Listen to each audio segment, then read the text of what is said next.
자정입니다. 여러분이 미국 사막을 가로지르는 고속도로를 따라 달리고 있다고 상상해보세요.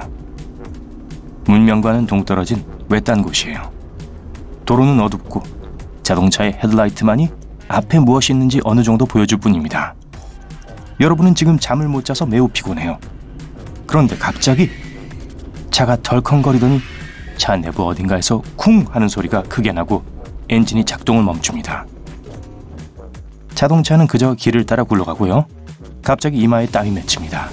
길가에 차를 세우고 천천히 브레이크를 밟습니다.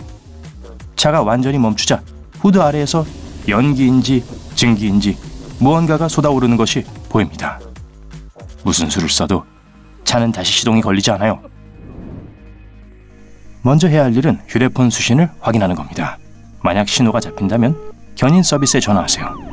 견인 서비스가 찾아와서 여러분과 자동차를 가장 가까운 마을까지 데려다주면 수리를 받을 수 있을 거예요. 혹여나 접수를 하지 못하더라도 응급 구조 요청은 해야 합니다. 전화기가 신호를 잡을 수 있다면 적어도 상황을 알릴 수는 있을 겁니다. 그러고 난 후 밖으로 나가서 후드를 열고 연기를 내보냅니다. 밤은 낮보다 대체로 선선하기 때문에 엔진을 식히면 상태가 나빠져도 자동차에 불이 붙는 경우는 없을 거예요. 혹시 자동차 수리에 대해 잘 알고 있다고 해도 해가 뜨기 전엔 수리를 하려고 하지 마세요. 어둠 속에서 중요한 것을 보지 못하고 다치거나 자동차의 문제를 더 악화시킬 가능성이 있습니다. 다른 데로 가지 말고 차 안으로 다시 들어와서 아침까지 기다리세요. 가까스로 응급구조 요청을 했다면 지금쯤 여러분 가까이에 왔을 겁니다. 만일 그렇지 않다 해도 적어도 차 안에 있으면 따뜻할 거예요. 따뜻한 공기가 밖으로 나가지 않도록 문을 닫고 창문도 닫으세요. 이 기회를 활용해서 잠을 좀 자는 것도 좋습니다.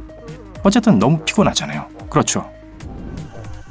아침에 일어나자마자 음식과 물이 있는지 확인하세요. 가장 중요한 것은 물입니다. 만약 없다면 밖에서 물을 구하세요. 예를 들어 밤 동안 자동차에 응결이 생겼을 수도 있으니까 그 물을 모아서 수분을 공급하세요. 하지만 나중에 꼭 필요할 때를 대비해서 물을 아껴두세요. 주변 환경에도 귀를 기울이세요. 근처 어딘가에 물을 흐르는 소리가 들리면 한번 가서 살펴보는 것도 좋을 겁니다. 근처에 강이 있을지도 모르니까요. 하지만 무엇을 하든지 간에 차에서 멀리 가지 말고 눈에 띄도록 노력하세요. 도로에 비상 표지판을 붙이고 만약 아직 차에 배터리가 있다면 비상등을 켭니다. 도로는 사람들을 위해 만든 것이니까 조만간 누군가 지나갈 가능성이 높아요.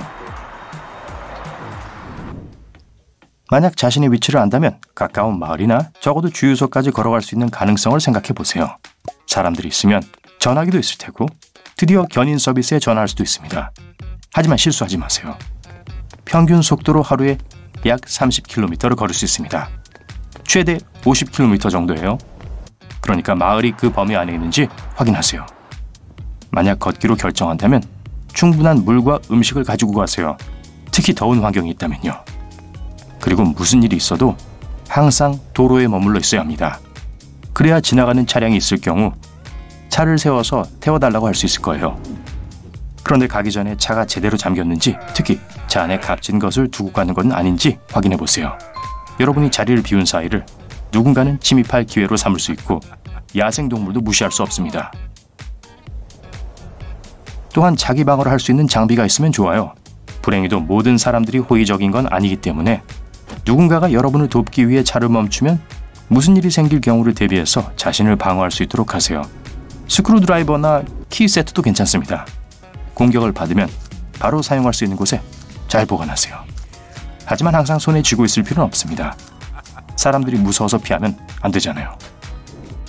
한참을 걸어가기 전에 챙겨야 할 다른 물건은 손전등, 따뜻한 옷, 그리고 물론 휴대폰입니다. 길을 나서기 전에 차 배터리로 충전하고 쓸데없이 사용하지 마세요. 여러분 자신의 에너지도 아끼세요. 가장 가까운 주거지까지의 거리가 꽤 멀다면 그 길을 걷는데 모든 힘이 필요할 거예요. 그리고 다시 한번 말하지만 대낮에만 걸으세요. 해가 지기 전에는 도착하지 못할 거라는 걸 안다면 그냥 그 자리에 있는 게 나을 겁니다. 문명 세계로 걸어갈 수 있는 가능성이 희박하다고 판단된다면 차 안에 있는 것이 가장 좋습니다. 사막에 있기 때문에 낮 동안에는 기온이 급격히 상승할 겁니다. 그러니 앞유리를 덮고 낮 동안 후드를 닫아두세요. 자동차 용광로가 되는 것을 원하진 않으시죠? 지나가는 모든 운전자들에게 여러분의 상황을 알려야 하지만 그렇다고 직접 차를 확인해보지 말라는 법은 없겠죠.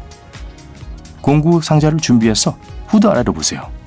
어쩌면 고장이 그렇게 심각한 게 아닐 수도 있어요. 종종 최소한 차를 움직여서 가장 가까운 마을로 이동시킨 다음 제대로 수리할 수 있습니다. 그럴 일은 드물겠지만 하루 종일 지나가는 차가 하나도 없을 수도 있어요. 그렇다면 해가 지기 시작할 때 차 안에서 또 하룻밤을 보낼 준비를 하는 게 좋습니다. 몇 시간 동안은 따뜻할 거예요. 하지만 최선의 방법은 도로에서 약간 벗어난 곳에서 불을 피울 만한 것을 찾는 겁니다. 성냥 같은 거 있잖아요. 아마 성냥을 발견하게 될 일은 없을 것 같지만요. 차를 떠나기 전에 어느 방향으로 가는지를 기억해 두세요. 더 좋은 방법은 너무 멀리 벗어날 때 차로 돌아갈 수 있도록 표시를 남겨두는 거예요. 깡조각은 말고요.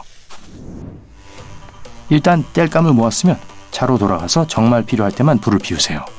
밤이 다 지나기 전에 모은 땔감을 모두 사용하지는 않도록 하세요. 사막은 정말 추워집니다. 그리고 차에 너무 가까이 불을 지피지 마세요. 차에 불이 붙으면 아늑하고 따뜻한 작은 모닥불이 활활 타오르는 지옥불로 변할 수도 있습니다. 그렇게 되면 수리비가 더 들 거예요. 빈 콜라캔으로 임시 히터를 만들 수도 있습니다. 옆면에 네모로 구멍을 잘라내고 캔 안에 종이, 나무 조각 또는 불에 잘 타면서 유독가스를 내뿜지 않는 것을 채워 넣습니다. 가열되어도 안전한 곳에 놓으세요. 중앙 콘솔 같은 곳에요. 조심스럽게 네모난 구멍을 통해 캔 안에 불을 붙입니다. 신선한 공기가 들어오고 연기가 나갈 수 있도록 창문 하나를 약간 여는 것을 잊지 마세요. 하지만 이 방법은 정말 위급한 경우, 밖에 진짜 불을 피우기가 너무 추운 경우에만 사용해야 합니다. 그리고 애초에 캔에 구멍을 낼 수 있는 도구가 있어야 도움이 될 거예요. 네, 무시할 수 없는 중요한 사항이죠.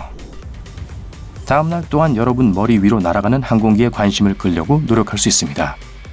자신을 눈에 띄게 하는 가장 간단한 방법은 작은 비행기나 헬리콥터가 가까이 오는 것이 보일 때 팔을 휘저으면서 뛰는 거예요. 소리를 지르느라고 목소리를 낭비하지 마세요. 너무 먼 데다 비행기 자체에 소음도 있기 때문에 여러분이 메가폰으로 소리를 지른다고 해도 전혀 들리지 않을 거예요. 불도 유용하게 쓰일 수 있습니다. 이미 날이 더워서 낮에 불을 피울 필요는 없겠지만 연기가 많이 날 만한 물건을 태울 수 있어요. 연기 신호의 좋은 점은 항공기뿐만 아니라 지상의 사람들에게도 잘 보인다는 점입니다. 꽤 멀리 떨어진 곳에서도 말이죠. 또 다른 요령은 작은 거울로 햇빛을 반사시키는 거예요. 만약 거울이 없다면 자동차에 있는 백미러 하나를 떼어내서 사용하세요. 비행기가 날아갈 때 태양으로부터 오는 빛이 거울에 반사돼서 비행기로 향할 수 있도록 합니다. 그리고 그나저나 상업용 제트기에 관심을 끌려고는 하지 마세요. 가능성도 적지만 혹시 만에 하나 조종사나 승객들이 여러분을 발견하더라도 여러분을 돕기 위해 할 수 있는 일이 없습니다. 조종사들은 가장 가까운 관제탑에 보고를 할 뿐이에요.